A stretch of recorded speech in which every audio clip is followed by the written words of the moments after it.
SS-Obergruppenführer Doctor Hans Kammler was a highly influential figure in Nazi Germany. He played key roles in various aspects of the regime, including overseeing concentration camps, leading the V-2 rocket program, and directing emergency fighter initiatives towards the end of the war. Known for his imposing presence, intelligence, and intense ambition for power, Kammler earned a reputation as one of the most formidable leaders within the SS.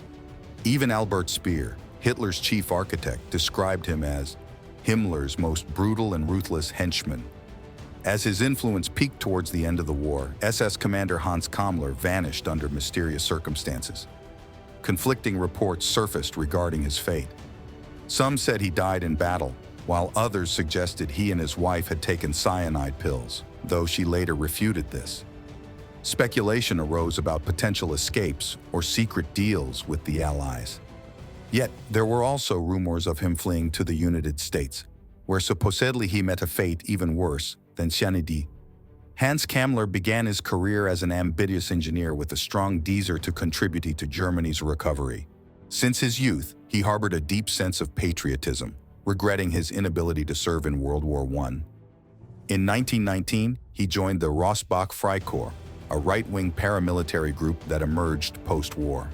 Engaging in violent clashes against communist factions within the unstable Weimar Republic, Kammler demonstrated his commitment to his beliefs. His allegiance shifted to the Nazi Party in 1931, and 2 years later he became a member of the SS.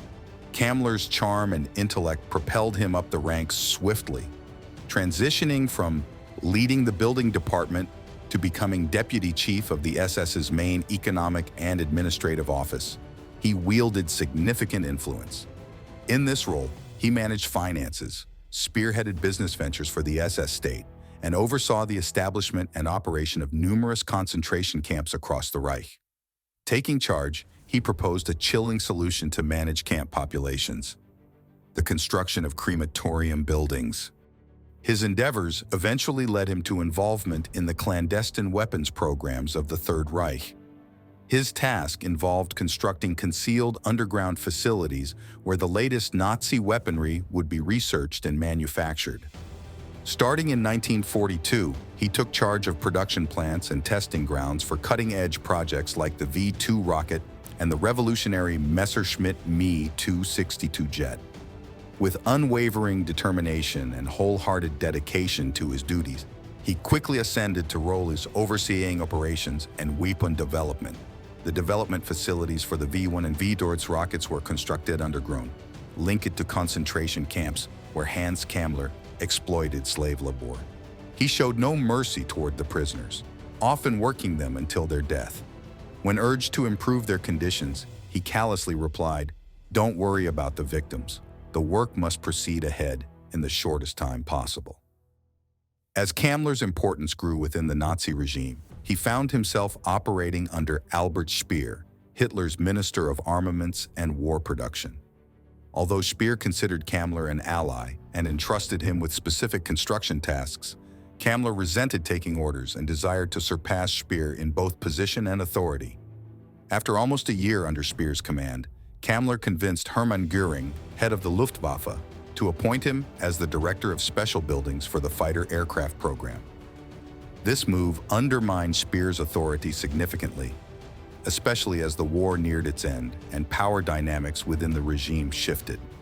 As Hitler's desperation grew, the Third Reich's power structure began to collapse, concentrating power into fewer individuals. Kammler successfully persuaded Hitler to transfer the V-2 program to the SS, leading to Heinrich Himmler appointing him to oversee missile operations. Kammler then initiated the V-2 campaign against the Allies. On January 31, 1945, Hitler named Kammler the head of all missile projects. However, the severe shortage of explosives led to the gradual shutdown of the program. In early April, Hitler transferred aircraft support, maintenance, and supply responsibilities from Hermann Göring to Kammler, elevating him to the position of Führer's general plenipotentiary for jet aircraft. Within a short span, Kammler rose to become one of the most influential commanders in the crumbling Nazi regime. As the Allied forces relentlessly advanced from both the east and the west, putting immense pressure on the collapsing Wehrmacht structure, Kammler's demeanor grew even more ruthless and reprehensible. In late March 1945, he ordered the execution of over 200 workers after his car was delayed on a congested road in the Sauerland, suspecting foul play. Amidst the chaos engulfing Germany, Kammler constantly moved from one place to another, evading Allied spies, troops, and even his own superiors, whom he frequently disobeyed. In a desperate attempt to relocate his missile program, Kammler's personal forces were eventually integrated into the German infantry. However, he began to act erratically, disregarding direct orders and abandoning the Nordhausen facility, where valuable scientists and technicians were left in hiding as he vanished. Despite the scarcity of reliable information, disputed British records from Operation Little Foxley offer some insight into Kammler's final days in Germany. In April 1945, Kammler and his team narrowly escaped assassination during a massive Royal Air Force bombing in the Nordhausen area, which claimed the lives of 8,800 people.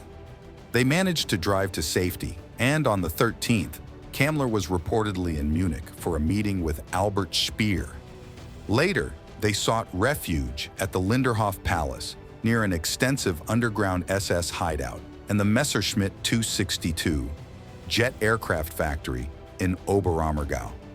There, they allegedly concealed a significant amount of research documents and swiftly evaded British commandos searching for them.